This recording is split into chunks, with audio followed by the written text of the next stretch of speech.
Magandang tanghali po. Oras na para sa maiinit na balita.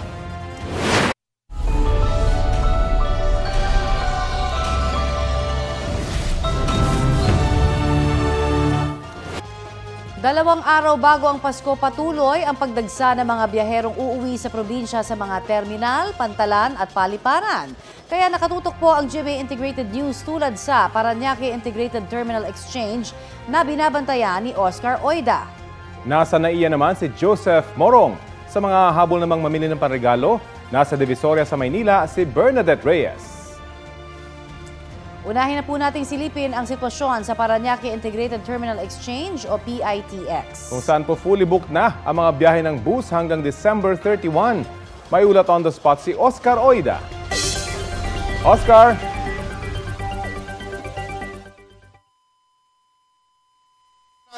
Ng Parañaque Integrated Terminal Exchange o PITX at nakikita nyo dito sa aking likuran, wala nang patid ang dating ng mga pasaherong babiyahe dito sa terminal ito. Tinutumbos na naman ito ng mahigpit na pagbabantay ng mga security ng terminal. Kung saan makikita natin, bawat bagaheng pinapasok dito ay masusi nilang binubusisi para matiyak na hindi sila malulusutan ng anumang kontrabando. Hindi na may pagkakaila nito man nakarang araw, may ilan pa rin kontrabandong nakuha ang mga security ng PITX tulad ng matatalino na bagay gaya ng gunting. May nakapagpustit pa nga rin ng firecrackers. So pinapaalalahanan ang mga kababayan natin na Rafi Connie na iwasan na ang pagdadala nito. Lalo't napakarami ng tao dito. As of 10 a.m., umabot na sa mahigit 67,000 ang mga pasahero dito sa PITX. At masabi ko na lang din, December 23 rin, last year, na itala ang may pinakamaraming pasahero dito sa PITX na umabot sa 204,000. So hindi malayong mangyari na mahigitan pa yan sa araw na ito. Sa katunayan, sa mga pilahan ng mga ticket, Rafi Connie, blockbuster na ang mampila. No?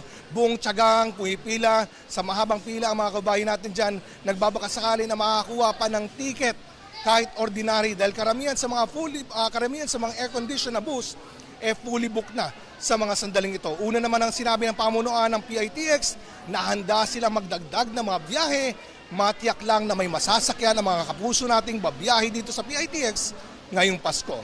Rafi, Connie? Oscar, kapag walang maidagdag na biyahe, anong alternatibo para sa mga naubusan na ng ticket dyan? Well, ang ano talaga is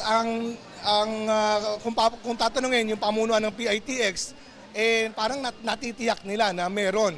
Yun nga lang talaga magtsatsaga ka sa pagpila dahil magiging parang ang sitwasyon walk-in na, Rafi. Kumbaga, kada araw na darating, pipila ka. Pag may dumating na bus, isasakay ka. Hindi na katulad nung reservation na natitiyak mo na yung mga masasakyan mo. Eto, meron ka masasakyan. Ang tanong kung kailan. Kaya nga yung mga pasahero dito nagkukumahog na makakuha na kaagad ng maupuan para umabot sa Pasko at makasama nila ang mga mahal nila sa buhay ngayong taon. Rafi? At wala namang mga nagpapasaway dyan na Oscar na nagdadala pa rin ng mga bawal? Meron pa rin bang mga nakukumpiska? Well, as of this moment, Rafi, wala pa naman tayong data on that, no? Pero previously, nitong December 21 and 22, if I'm not mistaken, meron pa rin, no? May mga matatalim na bagay, may mga butane, may mga firecrackers pa nga, no? Kaya nga pinapaalalahanan na parang wala nang aberya sa biyahe, no? Napakahirap na nga dahil napakarami ng tao, pahirapan na masasakyan, magdadala ka pa ng mga gamit na binabawal, talagang lalo kang maabala, hindi lang ikaw, pati yung iba pang mga tao dito, madadamay mo kung magdadala ka pa ng mga ganitong bagay. So as much as possible, iwasan na po natin yan para lahat ay makabiyahe ng maayos ngayong Pasko. Rafi? Maraming salamat sa iyo, Oscar Oida.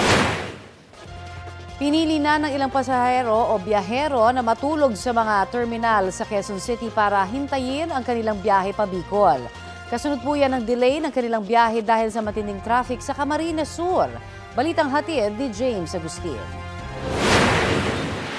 Sa bus terminal na ito sa Cubao, Quezon City, nagpalipas na magdamag ang ilang pasahero na pauwi sa Bicol Region dahil ilang oras delayed ang biyahe ng mga bus. Gaya ni Arwin na alas 8 ng umaga pa kahapon narito. Ngayon lang siya ulit uuwi sa Camarines Norte matapos ang 3 taon. Sa hirap po, mag-antay na lang sir, manang may biyahe na naman. papuntang Kapalungga. Excited na excited kasi ayaw ko sana umuwi at kasi nag-aantay kami ng 13-month pay. Hindi naman natuloy, may sahod naman po kami. Hindi nagbakasyon na lang kami kasi ngayon lang talaga ako mauwi ulit. Ang tagal na. Ganyan din ang sitwasyon ni Junjun na biyahe ng Mangdait. Nag-leave na nga raw siya sa trabaho para maaga makasakay. Pero hindi niya inasahan na madadatnan sa bus terminal. Ang importante sa amin, makauwi na kami lahat. Kahit umuulan pa doon, inabot naman magdamag na naman, wala pa man bus na nadaan. Si Argely naman galing pang Rizal. 10 araw daw siya magbabakasyon sa Camarines Norte. Siyempre para makasakay ka agad at iwas din po sa siksikan. Gawa ng yung traffic po baga na dadaanan namin na matatagalan. Yung biyahe. Ay siyempre po, excited masyado kasi makikita ko yung mga anak ko, yung mga apo ko. Ang pamunuan ng bus terminal pinapaliwanag naman daw sa mga pasahero na ilang oras na dedelay ang biyahe dahil sa isinasaayos pang bahagi ng Andaya Highway sa Camarines Sur. Dumadanas pa rin po tayo ng matinding traffic doon. Kasi one way pa rin ang daanan. Hindi pa halos na aayos po yung nasirang karsada. Ay sa ngayon po, nagkakaroon kami ng rerouting. Nadaan kami ng Camarines Norte sa Maharlika Highway para po mapabilis ng kaunti ang biyahe ng ating mga buses. Fully booked na ang biyahe ng mga air-conditioned buses patungong Camarines Norte hanggang December 31. Hanggang December 29 naman fully booked ang mga biyahe pa Camarines Sur at Legazpi City. Pero maaari pa rin makasakay ang mga chance passenger. Meron po tayong mga extra buses na ordinary na napila. First come, first serve po. Maghihintay lang? Opo. Marami na po tayo nadating na mga ordinary buses. Sa bus terminal namang ito, fully booked na hanggang December 31 ang air-conditioned buses na patungong Baguio at Zambales. Pero may mga extra trip naman silang inilaan dahil sa inaasang dagsa ng mga pasahero ngayong holiday season. Si Josephine galing pang Olonga po kasama ang kanyang 3 anak. Dito raw sila sa Quezon City magdiriwang ng Pasko. Sobrang excited kasi syempre ngayon mo lang sila ulit makikita after 6 years, di ba? Medyo traffic po kasi kapag mas inanuan namin. Tsaka 23 na po ngayon eh. Kapag bukas pa or malate kami na uwi, sobrang traffic po talaga. James Agustin, nagbabalita para sa GMA Integrated News. Para sa mga pabikol mula Maynila, dagdagan ng pasensya. Nadagdagan din kasi ang 8 hanggang 12 oras na normal na haba ng biyahe dahil sa tindi ng traffic nga po sa Andaya Highway sa Lupe, Camarines Sur. Kwento ng ilang bus driver, inaabot ng 5 hanggang 6 na oras silang naiipit sa trapiko roon. Sa ilan kasing bahagi ng highway, nabawasan ng lanes na pwedeng daanan dahil sa mga pagsasaayos sa mga gumuhong kalsada dulot ng mga nagdaang bagyo. Sa gitna naman ng matinding trapiko, isang lalaki ang nabalian ng buto sa kanang binti nang mabangga ng motorsiklo. Bumaba raw siya noon ng sinasakyang bus para magpahangin nang dumaan ang motor. Nabigyan siya ng paunang lunas pero natagalan bago siya madala sa pagamutan dahil sa tindi ng trapiko. Hawak na ng pulisya ang nakabanggang rider. Nalubog sa baha ang ilang panig ng Palawan at Mindanao dulot po ng trough o extension ng Bagyong Romina. Balitang hatid ni Bam Alegre. Binaha ang ilang barangay sa Puerto Princesa City sa Palawan kasunod ng malakas na pag-ulan.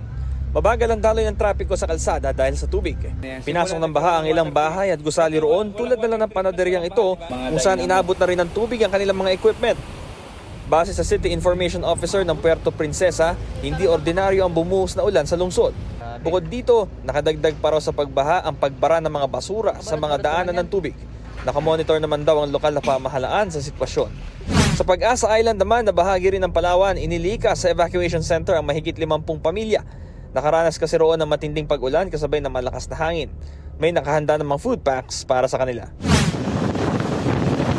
Magkasabay na malakas na hangin at ulan din ang namerwisyo sa Coronadal City sa South Cotabato. Sa lakas nito, natuklap ang bubong ng ilang tindahan ng mga paputok sa lungsod. Naglagay ng trapal ang mga nagtitinda para matakpan ang kanilang paninda pero may mga paputok pa rin na nabasa kaya hindi na ito may bebenta. Bumaha naman sa ilang bahagi ng Digos, Davao del Sur. May ilan na pinilit bumiyahe pero inabot ng tubig ang loob ng kanilang tricycle. May mga residente namang hindi na naghintay sumakay kaya sinuungan nila ang baha. Bam Alegre, nagbabalita para sa GMA Integrated News. Wala na pong nakataas na wind signal sa alinmang bahagi ng bansa dahil sa Tropical Depression Romina. Ayon sa Pag-asa, papalayo na kasi ang nasabing bagyo na huling namataan 165 kilometers kanluran ng Pag-asa Island, Kalayaan, Palawan. Taglay nito ang lakas ng hangin na aabot sa 55 kilometers per hour. Nitong weekend, binigyan ng pag-asa ang nasabing bagyo ng local name na Rumina kahit hindi ito pumasok sa Philippine Area of Responsibility. Paliwanag ng ahensya, apektado na kasi ng bagyo ang Kalayaan Islands noong mga sandaling yun. Sa ngayon, tinutumbok na ng bagyo ang Vietnam pero nagpapaulan pa rin ng trough o extension nito sa Palawan. Shear line naman ang iiral sa Visayas, Bicol Region, Calabarzon at nalalabing bahagi ng Mimaropa Region. Samantalang hanging amihan ang nakaapekto dito po sa Metro Manila at sa iba pang panig ng Luzon. Mga local thunderstorm ang maaasahan naman sa Mindanao. Pinaghahanda sa matitinding ulan ang Northern Samar. Katamtaman hanggang malalakas na ulan naman ang asahan sa ilan pang bahagi ng Calabarzon, Mimaropa, Bicol, pati na sa Eastern at Central Visayas. Pinaalerto ang mga residente mula sa banta ng baha o landslide. Ngayon pong Lunes, nakapagtala ng 16 degrees Celsius na minimum temperature sa Baguio, habang 23.6 degrees Celsius dito po sa Quezon City.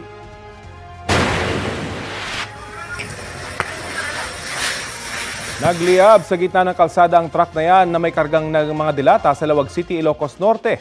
Ayon sa driver, sumabog ang gulong ng 12-wheeler hanggang sa magliyab ang sasakyan. Lalo raw lumaki ang apoy nang buhusan niya ito ng tubig. Sumabog din ang isa pang gulong. Nasunog ang ilang o mga dilatang karga nito. Galing daw sa Bulacan ang truck na magde-deliver sana sa isang bodega sa bayan ng Bacara. Walang naiulat na sugatan sa insidente. Sa mga hahabol para mag-last-minute shopping sa Divisoria sa Maynila, maging alerto lalo na po sa mga magnanakaw. Isang may-ari ng tindahan doon ang nabiktima ng kawatan na nagpanggap na customer. Balitang hatid ni Jomer Apresto. Sa loob ng isang tindahan sa Divisoria, Maynila, makikita ang isang lalaking nakaitim na pumasok at tila naghahanap ng mabibili. Pero pag alis ng babaeng naka-blue sa kanyang pwesto, kumuha lang ng tiyempo ang lalaki at dali-daling tinangay ang cellphone ng biktima. Ang babae sa video ang may-ari ng tindahan. Yung boss ko po dito, nag-online po kasi nalingat si ma'am kasi nga may baby niya umiyak. Yung cellphone, nalimutan rin sa isip niya na kung saan niya nailapag kasi sobrang busy talaga. Problema nila ngayon ay kung paano maa-access ang kanilang mga account na ginagamit para sa mga bumibili online. Huwag basta-basta magtitiwala pag akaisipin buyer kasi iba na naman lang talaga. Lalo ngayon, ma'am. No, lalo ngayon, magpapasko kailangan ng pera. Umaasa naman ang may-ari na maibabalik pa ang kanyang cellphone dahil mayroon din daw doong mahalagang dokumento. Dagdag ingat naman ang first-time shopper sa Divisoria na si Fernando. Inilagay sa harapan ang kanyang bag para hindi daw manakawan. Sa may bag, then mostly nakaharap naman yung bag sa'yo para in case yung sa likod, aware ka naman kung nakukuha ng ka o hindi. Sa ulat ng Manila Police District, umabot na sa mahigit 3 milyon ang naitalang bumisita sa Divisoria mula noong December 15. At dahil mas lalo pang dumadami ang mga namimili dito ilang araw bago ang Pasko, mas paigtingin daw nila ang pagbabantay sa lugar. Mahigit 1,200 MPD personnel para ilatag natin. Maging mapagmatsyag tayo dun sa ating paligid at sa mga taong nakakasalamuha natin.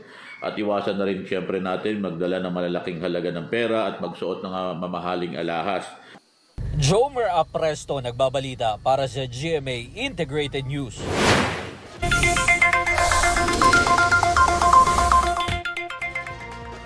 Sa bisperas ng Pasko bukas, taas presyo sa mga produktong petrolyo ang sasalubong sa mga motorista. Base sa anunsyo ng ilang oil company, 1 peso and 45 centavos ang dagdag sa kada litro ng diesel. 50 centavos naman ang pagtaas sa gasolina. May 75 centavos din na price hike sa kerosene ayon sa Shell. Batay sa naunang forecast ng Oil Industry Management Bureau ng Energy Department, dahil ito sa pagpapatuloy na kaguluhan sa Middle East, pati na ang pagbawas sa produksyon ng mga oil-producing country. Ito ang GMA Regional TV News. Balita sa Luzon mula po sa GMA Regional TV, may mga serye ng lindol na naitala sa Hilagang Luzon, kaya pinapaalerto ang mga taga roon sa posibleng tsunami. Chris, ano na ang ginagawang hakbang ng gobyerno kaugnay rito? Connie, nagbaba ng direktiba ang Office of Civil Defense Ilocos Region, Cagayan Valley at Central Luzon para sa agarang paghanda sa posibleng tsunami. Kaugnayan ng halos 50 lindol na naitala ng PHIVOLCS sa dagat sa hilagang kanluran ng Santa Catalina, Ilocos Sur mula December 17 hanggang 20. May lakas ang mga yan mula magnitude 1.8 hanggang magnitude 5. Dumalang naman ang mga na-monitor na lindol sa mga sumunod na araw. Pero abiso ng PHIVOLCS, posibleng magtuloy-tuloyan o di kaya ay magdulot ng mas malakas na lindol at posibleng tsunami. Ayon sa OCD sa Ilocos Region, laging handa ang Tsunami Incident Command System at patuloy rin ang komunikasyon nila sa iba't ibang lokal na pamahalaan at mga ahensya ng gobyerno. Dito sa Dagupan City, nakipag-ugnayan na sa mga otoridad ang mga may-ari ng cottages sa Tondaligan Beach sa anumang insidente ng tsunami. Nakahanda na rin daw ang mga otoridad sa posibleng tsunami sa Cagayan. Bilang paghanda, alamin po kung may panganib ng tsunami sa inyong lugar. Alamin kung saan ang pinakamalapit na evacuation center at pinakamabilis na daan papunta rito. Makilahok sa mga pagsasanay at paghahanda ng komunidad sa baha. At ihanda ang Go Bag na naglalaman ng mga pangangailangan ng inyong pamilya. Patay naman ang isang senior citizen sa Santa Barbara dito sa Pangasinan matapos mabundol ng motorsiklo. Sa Lawag, Ilocos Norte naman, sugatan ng isang lalaki nang mabangga ng kulong-kulong. Ang mainit na balita hatid ni CJ Torida ng GMA Regional TV. Tumatawid ang lalaking iyan sa bypass road sa Lawag, Ilocos Norte. Maya-maya, biglang dumating ang isang kulong-kulong na mabilis ang takbo at nabangga ang biktima. Nagtamo siya ng sugat sa ulo at nabalian ng kaliwang paa. Agad siyang dinala sa ospital. Dinala naman sa tanggapan ng Lawag Police Traffic Division ang nakabanggang driver. Wala siyang pahayag. Sa Santa Barbara sa Pangasinan, patay ang isang senior citizen matapos mabundol ng motorsiklo. Naitakbo pa sa ospital ang 75 taong gulang na biktima pero binawian din ng buhay habang ginagamot dahil sa tinamong sugat sa ulo. Tatawid sana nga po. Hindi siguro napansin yung motor o kaya yung motor mabilis tumakbo. Talagang hindi naman sinadya yun. Walang may gustong sadyain yung aksidente. Ayon sa pulisya, hindi napansin ng nakabanggang rider ang biktima. Kompleto naman po siya ng may mga kuwan naman po siya, may helmet naman po siya, may reflectorized vest. However, syempre hindi natin alam kung bakit niya nabangga itong si Lolo and allegedly according sa kanya hindi talaga niya nakita. Ayon sa pulisya, hindi na sinampahan ng reklamo ang nakabanggang driver dahil handa umano magipag-areglo ang dalawang panig. CJ Torida ng GMA Regional TV, nagbabalita para sa GMA Integrated News.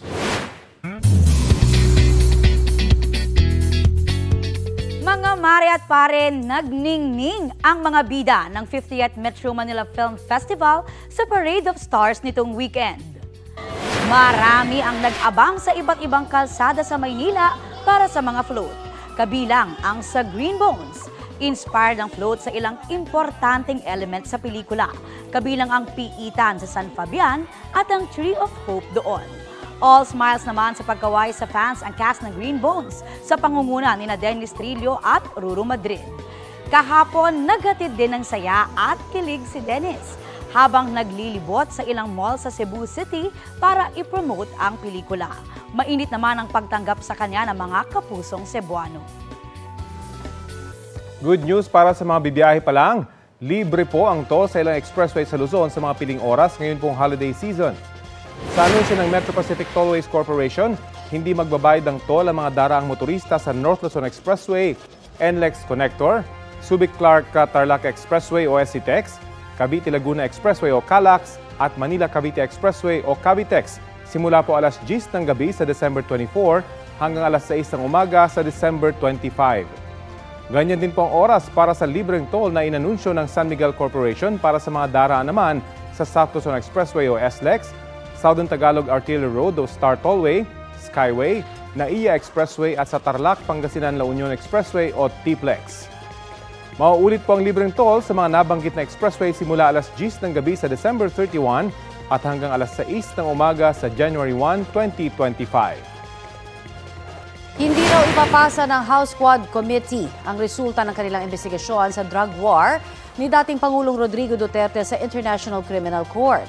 Sabi ni Quadcom Overall Chairperson Congressman Robert Ace Barbers, ibibigay lamang nila ang kanilang report sa Department of Justice at hindi sa ICC dahil hindi na miyembro ng ICC ang Pilipinas. Pilipinas lamang anya ang makikinabang sa kanilang investigasyon. Tulad daw ng sabi noon ni Pangulong Bongbong Marcos, naninindigan silang hindi makikipagtulungan ang pamahalaan sa investigasyon ng ICC. Kasunod ng pagtatapos ng kanilang mga pagdinig, inirekomenda ng komite na sampahan ang kaso sina dating Pangulong Duterte, mga senador na sina Bato de la Rosa at Bongo, pati ang ilang dating opisyal ng PNP dahil sa kanilang kinalaman umano sa drug war. Nauna nang sinabi ni De La Rosa na handa siyang harapin ang isasampang kaso laban sa kanya habang ipinauubayan naman ito sa Nigo sa korte. Sinisikap pa naming kunin ng panig si Duterte at iba pang pinakakasuhan.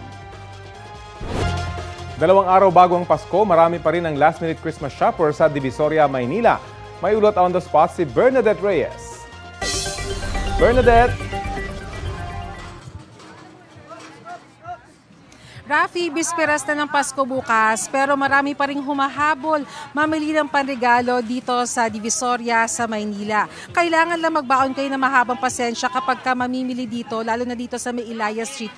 Dahil talaga may mga pagkakataon na mabigat yung daloy ng mga tao dito. Pero marami talagang murang mapamimili dito. Halimbawa na lamang marami tayo ditong mga sale items na mabibili. Dito nga sa pwestong ito, Rafi, imagine mo sa halagang 150 pesos ay 4 na shorts na ang pwede mong bilhin. Marami tayong mga nakausap dito na mga mamimili na sabi nila ang budget nila ay 1,000 pesos lang at yan daw ay kasya na raw para sa ilang miyembro ng pamilya bilang panregalo.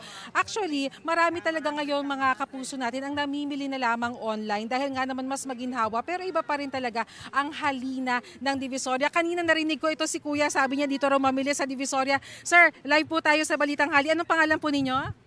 Jetro po. Jetro. Sige Jetro, ano yung sabi mo? Bakit po dapat dito pa rin sila personal na bumili kaysa online? Kasi nahawakan nila yung paninda, ma'am, di sa online. Pagdating, iba na yung dumarating po. Opo. May narinig ako, sabi mo kanina, mga scammers. Opo, ano po bang ibang modo sa online? Bato po yung laman po nung parcel, ma'am. Minsan gano'n. Minsan magkaibang size, gano'n. Minsan magkaibang size. Okay, salamat Jetro. Ayan, alam mo, Rafi, ang sinasabi nga na ibang mga namimili dito, maganda pa rin daw kasi talaga na personal na nakikita mo yung mga items na iyong binibili. Halimbawa na lamang yung mga damit, alam mo yung sukat na iyong pagbibigyan, lalong-lalo yung mga items kagaya ng sapatos. Yan daw ay kailangan talagang masukat na mga mapagbibigyan. Eto si ma'am. Ito po, wag po apoyo. Ito po, meron din kayo ibang mga damit po dito. Sige, ano pong kagandahan po ngayong panahon? Maraming mura. Maraming mura. Hindi katulad pagka pag season talaga maraming bargain. Maraming bargain. Bargain na, nakakatawad pa po ba o baka tapat na ang presyo? Tapat na po. Bargain na nga yun eh. Okay. Meron lang talagang barat. Tip nyo na lang po sa mga mamimili po dito. Mag-ingat na lang sa Mando. Oo, kasi dito maraming mura. Kaya lang mag-ingat tayo sa Mando. Okay, maraming salamat po. Ano pangalan niyo, Nay? Maricel po. Okay, thank you, Miss Maricel. So, ang payo ni Miss Maricel dito, at pati na rin ng iba natin mga nakakausap dito, na kapag kayo daw ay mamimili dito sa Divisoria, syempre, ingatang mabuti yung inyong mga personal items, lalong-lalo na yung mga mahahalagang items kagaya ng wallet at cellphone para maiwasan ang mga mandurukot. Samantala, Rafi, depende sa pwesto dito sa Ilaya Street, may ilang mga tindahan na 24 hours ng bukas, pero yung iba naman, nag-o-open as early as 8 a.m. at nagsasara naman usually mga 7 p.m. daw. Pero pwede silang mag-extend depende doon sa dami ng tao. Rafi? Maraming salamat, Bernadette Reyes.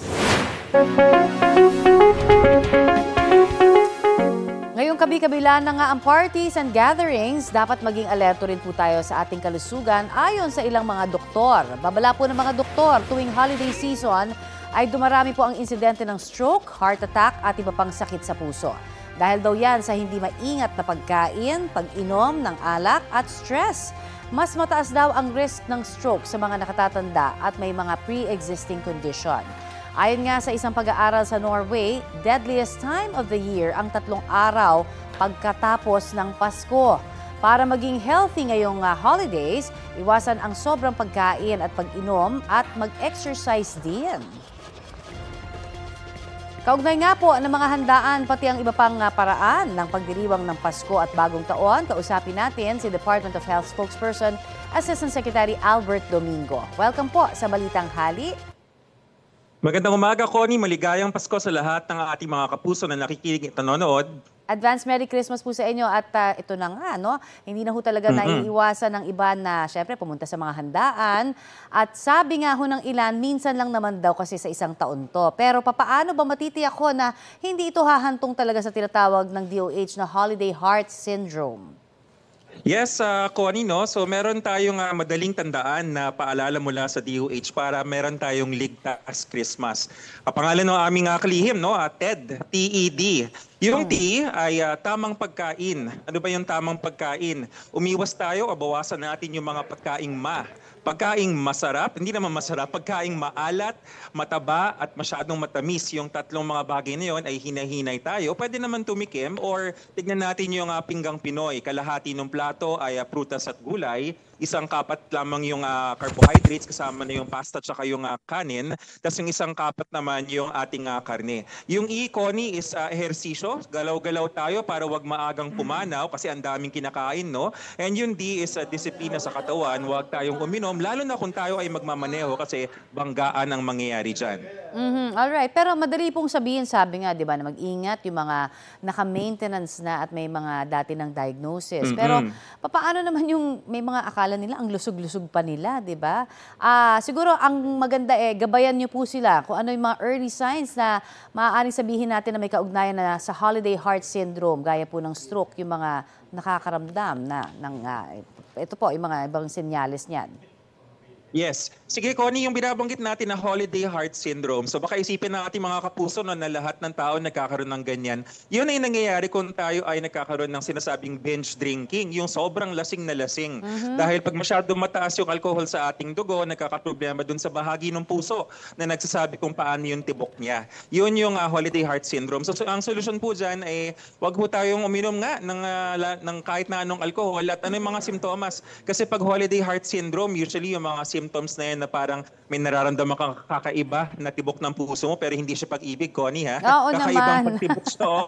Kasi baka may iba, inisip nila, ano to? Hindi, ito yung seryosong parang iba na mamawis, nanlalamig yung ating kamay, na maaari ring mga senyalis ng ibang bagay. Pag tayo ho ay nakaramdam ng chest pain, lalo na yung sobrang bigat na hindi natin mapaliwanag na unang pagkakataon natin maramdaman, ay tayo po ay medyo tumawag na ng tulong, no, at magpadala sa pinakamalapit na emergency room. Iba ho yun dun sa mga kirot-kirot na mag-aang lang pag sobrang bigat. Ibang usapan na yan. Okay. Pero maganda ho na banggit din ng pag-aaral nga sa Norway, no? 3 days after ng festivities, no, ng holiday season, nakakaramdam na ng katulad ng mga nabanggit nyo kanina. So, maaari ho ba? Baka pwede nyo kaming mapayuhan. Anong po pwedeng gawin para makaiwas tayo sa mga nabanggit po na sakit? Yes, sabi nga nila, prevention is better than cure. Ang pag-iwas ay mas mabuti kaysa magpagamot. So pag tayo po ay kumakain, nabanggit na nga po natin na hinay-hinay po tayo dun sa mga maalat, matamis at mataba kasi yun ang senyales, yun ang mga pagkain na nagiging sanhi ng mga bagay nito. At yung pagkain natin, kapag naramdaman po natin na tayo ay busog na, wag na nating sagad-sagarin. Kasi kung meron binge drinking, may binge eating. Nagkakaproblema naman po yun. Baka mabiliukan pa tayo kung nagkataon. Pero yung mga heart attack, yung mga stroke, yan din po ay maaaring mangyari, lalo na sa mga naka-maintenance. At kaugnay naman po sa mga paputok naman, no, na nanawagan po ang DOH, kasama na yung ibang ahensya ng gobyerno na iwasan din yung pagpapaputok. May mga naitala na ho ba kayong firecracker-related incidents naman? Connie, awa ng Diyos, no? Wala pa kaming nakukuha na malaking bilang, no? So hindi ko lang hawak yung exact na numero. Nagsimula ang ating monitoring December 21, kada taon na tayo nagsisimula niyan, no? At tama ka, sa panahong ito, iwas paputok na tayo. Mas maganda talaga yung community fireworks. Lalo na sabi nga namin, panahon ng eleksyon ngayon, ay maganda magpakilala ang ating mga kapitan, mga mayor. Wala namang masama kung sila ay mag-organize ng community fireworks at sabayang manood ang komunidad. Mas ligtas, hindi ba? Ito ho, pahabol lamang. Dito ho sa mainit-init pang balita namin, hindi na raw po kailangan na magpresenta ng purchase booklet sa pag-avail daw ng senior citizen discount para sa mga gamot. Kailan ho ba ito simula? Yes, Connie, no, yan ang pamaskong handog ng Department of Health, no, ang ating kalihim Dr. Erbosa sa ngalan na ating Pangulong Marcos Jr.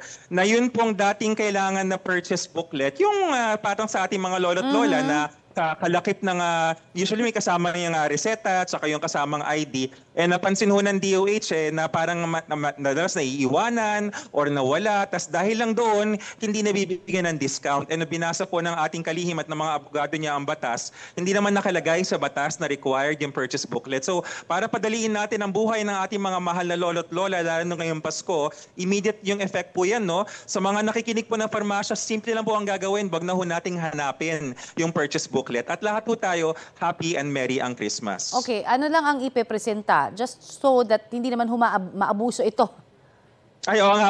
Tama, maganda yan, Connie. Lilinawin natin, no? Ang kailangan nilang po natin is syempre yung kahit anong valid ID na makikita yung edad, yan ho ang ating hinahanap. Typically, yan yung senior citizen's card or any national ID na may birthday. Okay. Tapos yun pong ating valid na reseta. Doon po sa reseta, baka sabihin ng mga pharmacy, paano na natin may malalaman kung nabigyan na o hindi? Simple lamang po yung ginagawa natin na kapag nakita natin doon sa may number sign, no, kung ilan yung dispensed, pwede nating lagyan ng line nito, tapos isulat na lang yung bilang na naiiwan na hindi pa na di-dispense. Okay, again, paglilinaw, sa senior citizen lamang po ito na ID, no? Hindi po ito para sa PWD? Yes. Tama yun, no? Maganda yan. Hindi to para sa PWD at meron pa hong isang booklet na ginagamit ang mga senior, yung sa grocery. Hindi ho namin saklaw yun, no? Ang saklaw lang po ng DOH is yung booklet ng mga senior na ginagamit sa gamot. Hindi po to covered yung mga PWD. Ibang usapan pa po yun. Okay, effective immediately na ito. Marami pong salamat, DOH spokesperson ASEC Albert Domingo. Merry Christmas! Merry Christmas! Ito ang GMA Regional TV News. Balita tayo sa Visayas at Mindanao mula sa GMA Regional TV. May mga evacuees pa rin sa Negros Occidental dahil sa pagputok ng Bulkang Kanlaon.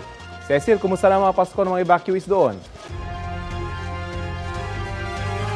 Rafi, sa evacuation center, magpapasko ang ilang evacuees na apektado ng pagputok ng Bulkang Kanlaon sa Negros Occidental. Kabilang dyan ang ilang evacuees sa La Castillana. Gustuhin man daw nilang umuwi, nangangamba pa rin sila sa posibilidad ng muling pagputok ng bulkan. Dagdag pa sa problema nila, wala rin daw budget ang ilan sa kanila pambili ng Noche Buena. Nasa alert level 3 pa rin ang Kanlaon. Nagtala ito ng 15 volcanic earthquakes at nagbuga ng mahigit 7,000 toneladang asupre sa nakalipas na 24 oras. Ang OCD Region 6 pinag-aaralang palawigin ang 6-kilometer radius na permanent danger zone sa 10 kilometro. Nangangamba sa posibilidad na yan ang La Castillana LGU dahil darami pa ang evacuees, gayong paubos na raw ang resources nila. Mamibilis na balita tayo sa Visayas. Hulikap sa Lapu-Lapu City dito sa Cebu ang pagdaan ng motorsiklong yan sa bahagi ng National Highway sa Barangay Buaya. Saktong paliko ito ng masalpok ng isang taxi. Tumilapon ang rider na 78 anyos. Binawian siya ng buhay sa ospital makalipas ang ilang oras. Ayon sa pulisya, nag-overtake ang nakabanggang taxi dahil huminto ang sinusundan nitong multicab. Nasa kustudiya na ng mga otoridad ang taxi driver. Wala siyang pahayag. Sa Kalibo, Aklan naman, bumigay ang bahagi ng revetment wall malapit sa Aklan River sa Barangay Mobo. Nahulog ang isang truck na saktong dumaraan doon. 2 ang sugatan na dinala sa ospital. Hinihinalang gumuho ang bahagi ng istruktura kasunod ng mga pag-ulan at pagtaas ng tubig sa ilog. Gaya sa maraming Christmas party, hindi rin pinalampas ng Pulang Araw cast ang Apatu Dance Challenge. G sa paghataw sina Barbie Forteza, Sanya Lopez, David Licauco at Alden Richards. Kasama ang mga gumanap na young counterparts nila sa Pulang Araw. Yan ang dance paandar nila sa Christmas party ng Kapuso serye. Sama-sama rin ang cast at ang production team ng family drama sa Thanksgiving Mass, pati na rin sa Salo-Salo. Tamang chill at festivity lang bago ang intense finale week ng Pulang Araw. Saksihan ang huling paglaban ng 4 na magkakaibigan para sa mga minamahal at sa bayan. Siyam-siyam ang inabot ng ilang biyaherong papasok sa entrance ng Batangas Port kahapon. Umabot po sa mahigit 2 kilometro ang haba ng trapiko roon. Sa panayam ng unang balita kay Philippine Ports Authority PMO, Batangas Port Manager Joselito Sino Cruz, kumalas sa pila ang ilang biyahero kaya nagulo ang sistema sa pagpapasok sa loob ng pier. Naisaayos naman na raw iyon uli. Ayon sa PPA, karamihan sa fully booked ng biyahe ngayong Lunes ang Pakatiklan, Ataklan at Paromblon. Nasa mahigit 70,000 pasahero na ang dumaan sa Pantalan mula pa noong Biyernes. Ito ang GMA Regional TV News. Arestado ang 2 lalaki matapos umanong magnakaw ng tsokolate at pantalon sa isang mall dito sa Cebu City. Sa Barotac Viejo, Iloilo naman, patay sa pamamaril ang isang lalaki nang dahil umano sa love triangle. Ang may init na balita hatid ni Zen Kilantang Sasa ng GMA Regional TV. Nakahandusay sa kalsada ang isang lalaki matapos barilin ng isang security guard sa Barotac Viejo, Iloilo. Base sa investigasyon ng Barotac Viejo Police, love triangle ang posibleng motibo sa krimen. Lumabas na nabuko ng suspect na katshot ng asawa niya ang biktima. Gamit ang account ng kanyang asawa, niyaya ng suspect ang biktima na makipagkita sa bahay nila. Lingid sa kaalaman ng biktima, ang suspect pala ang katshot niya. Pagdating sa lugar, sinalubong agad ng suspect ang biktima at binaril sa ulo gamit ang service firearm niyang shotgun. Dead on arrival ang biktima sa ospital. Pinaghahanap naman ng suspect na mabilis na tumakas. Kalaboso ang isang lalaki sa Cebu City matapos umanong magnakaw ng chocolate sa isang mall.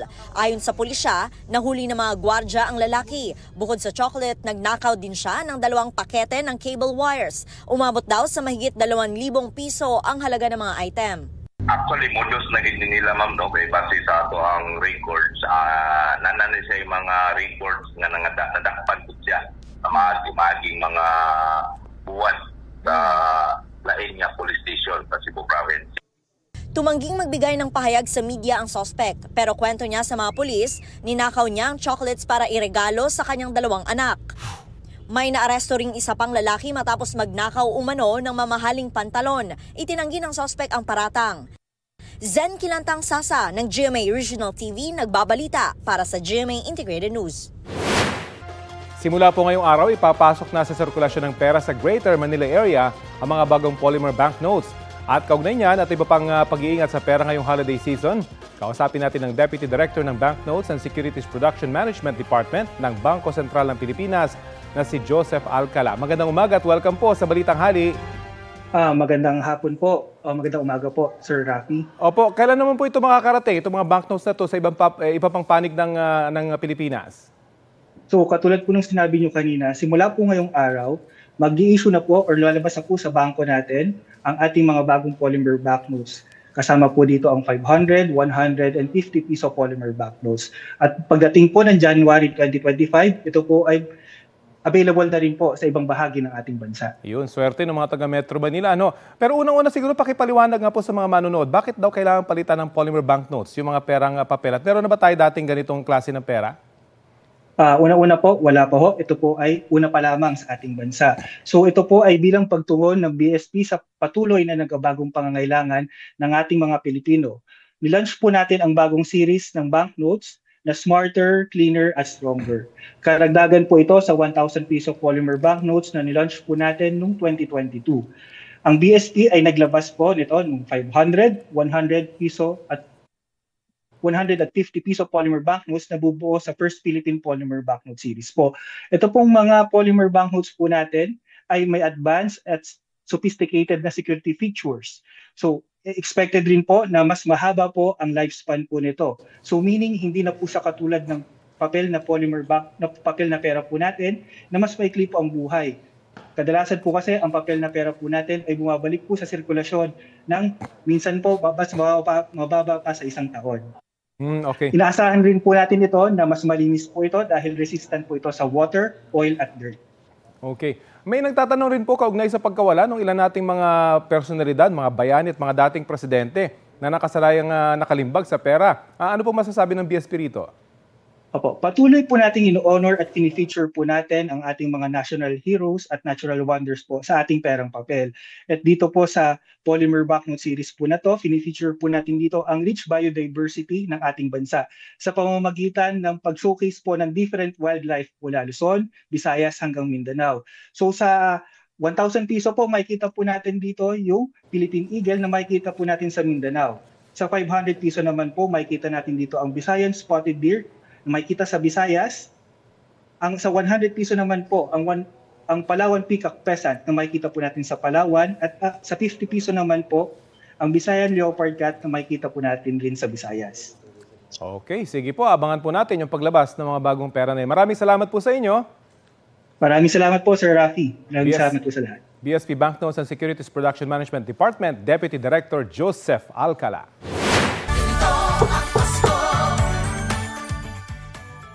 Mga mare, isang kapuso actress na naman ang pinapasok tayo sa kanilang bahay. Classic na may halong Gen Z twist ang pamaskong dekorasyon niya. Heto ang pagkatok natin sa bahay ni Nadine Samonte.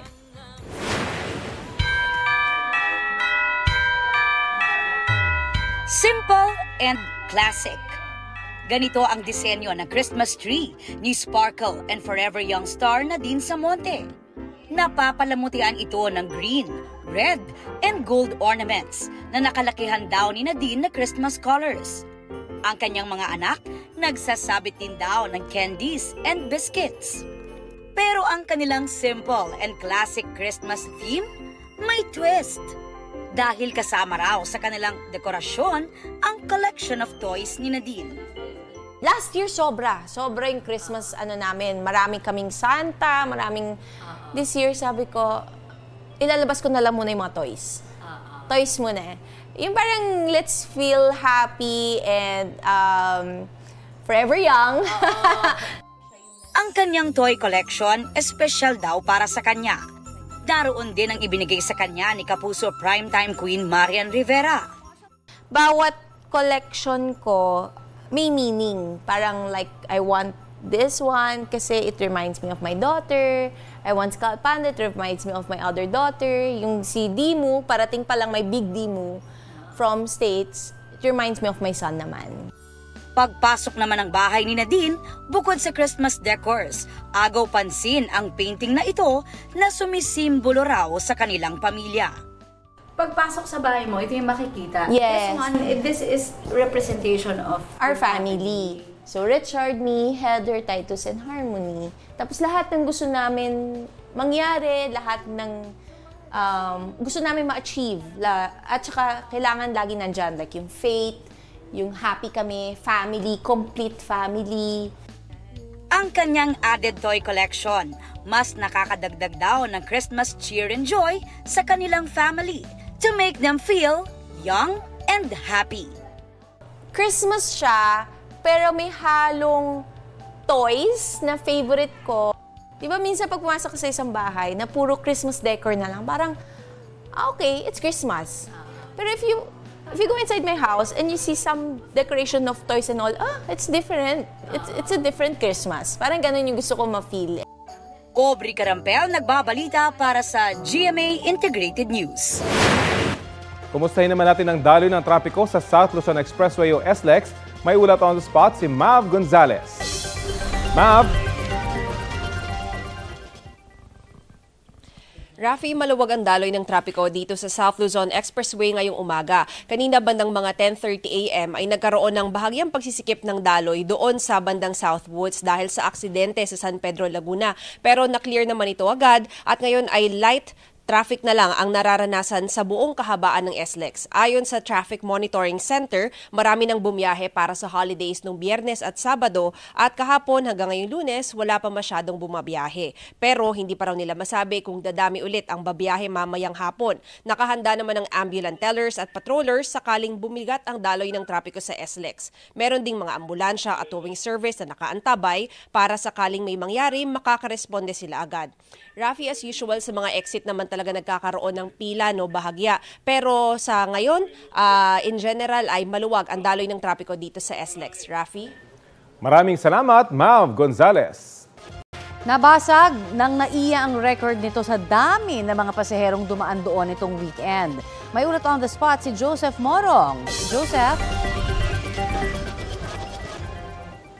Yes, Connie, batiin na kita advance Merry Christmas, parol, pak. O syempre, nandito tayo sa NAIA Terminal 2 kung saan tuloy-tuloy yung daloy ng ating mga pasahero, mga kababayan na naghahabol na bumiyahe para nga naman sa Pasko ay nasa kani-kanila na sila mga probinsya. Tuloy-tuloy naman yan ang pasok, no? Basta pakita mo lang yung ticket mo sa guard, tapos diretso na dito sa check-in counter. Ang nakita natin, Connie, dito, mga pamilya yung bumabiyahe at talagang mga 9 to 10 yung mga yan, kasama nila yung mga magulang nila, mga senior citizen, mga bata. At ang ayon nga sa NAIA, 161,000 noong December 21 ang naitala nila na mga bilang ng mga pasero. Record-breaking yan sa buong kasaysayan ng NAIA ayon dito kay Attorney Jeff David, ang tagapagsalita ng MIA. At nga kahapon 158,000. So kung babiyahe ho kayo, medyo pababa na yung trend ng ating bilang ng mga pasahero. Pero ganun pa man, paalaala pa rin ng MIA para doon sa mga domestic flights tulad dito sa Terminal 2. Kung dati 2 hours, Connie, yung ialat nyo, ngayon dapat 3 na. Pag international, dati 3, dapat 4 na. Kasi syempre, yung papasok mo pala, medyo traffic at yung iba pang mga marami kayong kasabay. So, yan ang sitwasyon muna dito sa NAIA Terminal 2. Connie? Maraming salamat, Joseph Moro. At ito po ang Balitang Hali. Bahagi kami ng mas malaking misyon. Ako po si Connie Sison. Rafi Tima po. Kasama nyo rin po ako, Aubrey Carampel. Para sa mas malawak na paglilingkod sa bayan. Mula sa GMA Integrated News, ang News Authority ng Filipino.